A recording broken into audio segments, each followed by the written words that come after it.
please, I would request to all my panelists, please suggest something or give us some tips about how to manage our stress during our research. ये तो मजहबी सा सवाल है। अल्लाह पे यकीन रखें, अपनी पूरी कोशिश करें, उसके बाद नतीजा अल्लाह पे डाल दें, आपका स्ट्रेस मैनेज हो जाएगा। दुनिया जो आने वाली है ना, मैं अपनी फ्यूचर की बार बार बात कर रहा हूँ, उसके अंदर जो इन्वायरमेंट में काम करने के लिए स्किल्स चाहिए ना, वो क्या है, अनसर्टेनिटी में काम करने वाला आपको आना चाहिए, कॉम्प्लेक्सिटी में आपको काम करना आना चाहिए, स्ट्रेस के अंदर काम करना आना चाहिए, एम्बिग्विटी के अंदर काम करना आना चाहिए। सो आप में से अगर कोई ये लोग सोच रहे हैं कि आने वाला वक्त जो है वो बहुत पुरसुकून होने वाला है, पुरसुकून नहीं होने वाला, और ज़्यादा स्ट्रेसफुल होने वाला है, तो अपने आप को उसके लिए प्रिपेयर कीजिए, और कोई सोल्यूशन नहीं है। नमाजों पे जरा जोर बढ़ा दें।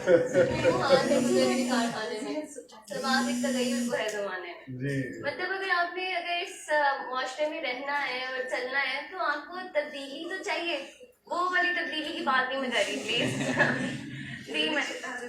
के साथ साथ आई वुड से कि पेशेंस जी, हम लोग इम्पेशेंट हो जाते हैं, फ्रस्ट्रेट होना शुरू हो जाते हैं, तो हर काम में मैंने ये आजमाया, मैं अपनी जिंदगी में भी आजमाया, if you are patient there is a time for you to achieve a certain level, वो टाइम खुद ब खुद आपके पास आएगा। तो be always positive, be patient and रुजू करें अल्लाह से, वो देने वाला है, बहुत कुछ देता है, फिर मांगे बहुत कुछ देता है। और स्टूडेंट्स जो है ना, वो आमतौर पर ये कहते हैं, जो है ना आमतौर पर सुने गए हैं कि जी मेरे सुपरवाइजर मेरा काम अप्रूव नहीं कर रहे। ये नहीं कहना, आप ये कहें कि मेरा काम अभी इस काबिल नहीं हुआ कि मैं अप्रूव हो। सुपरवाइजर की शिकायत ज्यादा करते हैं, अपने बारे में कुछ नहीं कहते। स्ट्रेस के हवाले से जो है एक बहुत बड़ा फैक्टर होता है कि जब हम पीएचडी की स्पेशली रिसर्च करते हैं या एमफिल की, तो जो आइसोलेशन का एक फैक्टर है वो बहुत इंपॉर्टेंट है।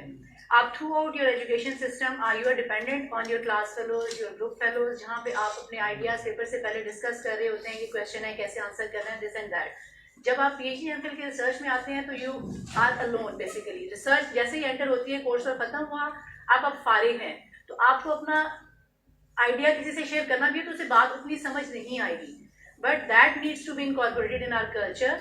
बाहर ये होता है कि जहाँ पे एक लाइब्रेरी में उन्होंने हमारे स्पेस फिक्स किया हुआ था, जहाँ किसी भी एरिया का बच्चा आके वहाँ जो लोग बैठे हैं वहाँ जाते हैं इस पर्सनल से कि मैं चाहे साइंसेस की हूँ, प्योर की हूँ, सोशल साइंसेस की हूँ, मैंने जाना है, मैंने कहा कि मैं ये काम कर रही हूँ।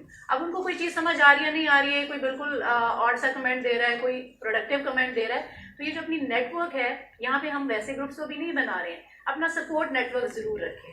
सपोर्ट नेटवर्क के बगैर आपके लिए थोड़ा सा मुश्किल होता है। That support network in most cases जो आपके सीनियर जूनियर जो रिसर्च से रिलेटेड लोग हैं, वो आप उनको एडुकेट जो नंबर है उसको अपने ग्रुप में लेके साथ जरूर चलें। मैम हेलो कॉलेज के लिए तो हमने सजेस्ट किया था कि एक ऐसी स्पेस दी जाए कि जहाँ पीएचडी के स्टूडेंट्स बैठ के डिस्कस करें। जी सर, वो अभी हमारा उसके ऊपर इम्प्लीमेंट हो रहा है इंशाल्लाह। उस पे काम हो रहा है, मुझे बताया गया था कि उस पे काम हो रहा है। एक कमरा ऐसा मखसूस होगा जिसमें बैठ के आप आपस में डिस्कशन कर सकेंगे, डिस्कशन रूम होगा आपके।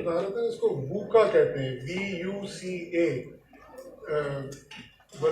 vulnerability, uncertainty, complexity and ambiguity। सो ये स्किल चाहिए थी फ्यूचर के लिए।